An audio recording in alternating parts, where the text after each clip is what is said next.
ناظرین، ملحدین کا ایک اعتراض یہ بھی ہے کہ سورہ فصیلت میں اللہ نے زمین کی تخلیق کی مدت 2 دن بیان کی، پھر زمین کی باقی اشیاء کی مدت 4 دن بیان کی، پھر 7 آسمانوں کی تخلیق کی مدت 2 دن بتائی۔ اس پر ملحدین کا اعتراض یہ ہے کہ اگر ان کو ٹوٹل کیا جائے تو 8 دن بنتے ہیں، جبکہ دوسری آیات میں اللہ تعالیٰ کائنات کی تخلیق کی مدت 6 ایام بتاتے ہیں۔ کیا یہ اختلاف نہیں؟ آئیے آج اس موضوع پر بات کرتے ہیں۔ پہلے ذرا یہ تمام آیات پڑھ لیں جن میں زمین و آسمان کی تخلیق کی مدت بیان ہوئی ہے۔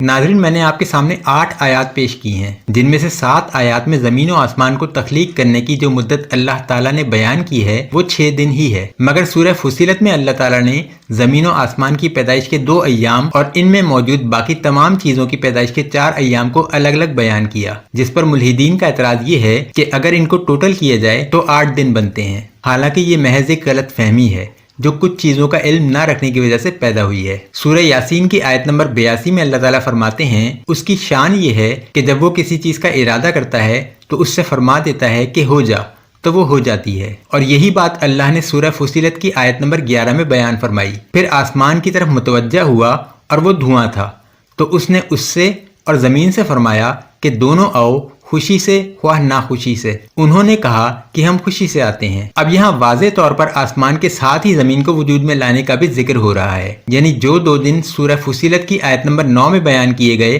آیت نمبر 11 میں انہی کا اعادہ کیا گیا، یعنی 2 دن زمین اور آسمان کی تخلیق کے اور 4 دن ان کی تزئین و آرائش کے۔ قصور ملحدین کا نہیں ہے، ان آیات سے بعض مسلمان مفسرین نے بھی دھوکہ کھایا ہے۔ کسی نے ان آیات کی تفسیر میں 4 دن میں زمین اور اس کی باقی آرائش کو اور 2 دن میں 7 آسمان کی تخلیق کو بیان کیا ہے، اور بعض نے 2 دن میں زمین و آسمان اور 4 دن میں تزئین و آرائش کو بیان کیا ہے۔ فرق صرف یہ ہے کہ مسلمان مفسرین نے صرف ترتیب میں دھوکہ کھایا ہے، تعداد میں نہیں۔ بنیادی بات یہ ہے کہ زمین و آسمان کی 6 دن میں تخلیق کا بیان اتنے زیادہ تواتر سے قرآن میں آیا ہے کہ اس کے بعد سورہ فصیلت کی ان آیات سے یہ بات اخذ کی ہی نہیں جا سکتی کہ یہاں 6 دن 8 دنوں میں بدل گئے ہوں گے، جبکہ یہاں صرف دنوں میں بنانے والی چیزوں کا ذکر ہو رہا ہے، نہ کہ کل تعداد بتائی جا رہی ہے کہ زمین و آسمان 8 دن میں بنے۔ اس تضاد کو صرف ایک ہی صورت میں تضاد سمجھا جا سکتا ہے کہ ایک آیت میں قرآن زمین و آسمان کی تخلیق کے لیے 6 دن کی مدت بتاتا اور کسی اور آیت میں 8 دن بتا دیتا،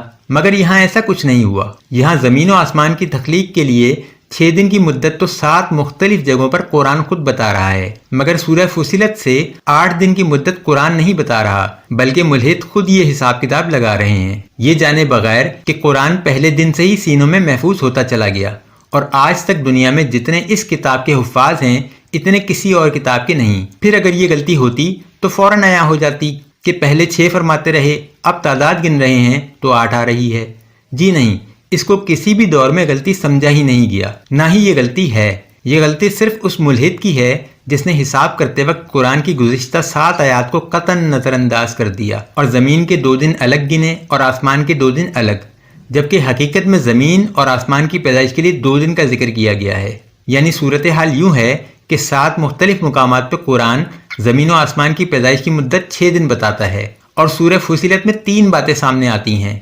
نمبر 1، زمین 2 دن کی مدت میں تخلیق ہوئی۔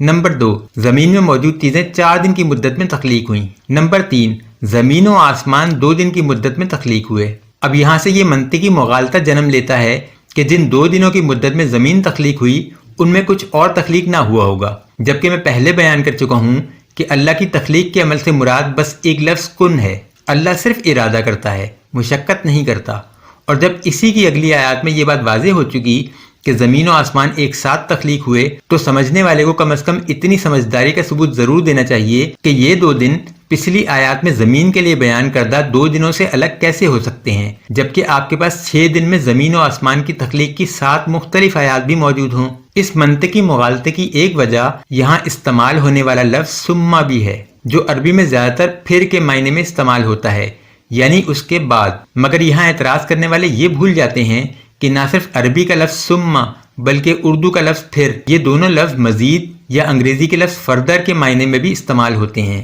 مثلاً میں صبح 9 بجے آفس جاتا ہوں اور شام کو 6 بجے واپس آتا ہوں، پھر میں بیچ میں 2 وقفے بھی لے لیتا ہوں، پھر جو لنچ کا وقفہ ہے سو وہ الگ۔ اس جملے میں لفظ پھر اگر آپ ترتیبی معنوں میں یا اس کے بعد کے معنوں میں استعمال کریں گے تو الجھ جائیں گے، لہٰذا یہاں اس کا ترجمہ مزید کے معنوں میں کیا جائے گا۔ بنیادی بات یہ ہے کہ قرآن عقل والوں کے لیے نازل کیا گیا ہے، تو جو لوگ عقل رکھتے ہیں وہ سمجھ جاتے ہیں کہ اللہ تعالیٰ کی ان آیات سے کیا مراد ہے۔ کچھ ایسے بھی ہوتے ہیں جو سمجھانے سے سمجھ جاتے ہیں، اور کچھ وہ ہوتے ہیں جو سمجھنے کے باوجود بھولے بن جاتے ہیں اور اپنے آپ کو خبط العقل ثابت کرنے کی کوشش کرتے ہیں۔ اللہ سب کو عقل و ہدایت عطا فرمائے، آمین۔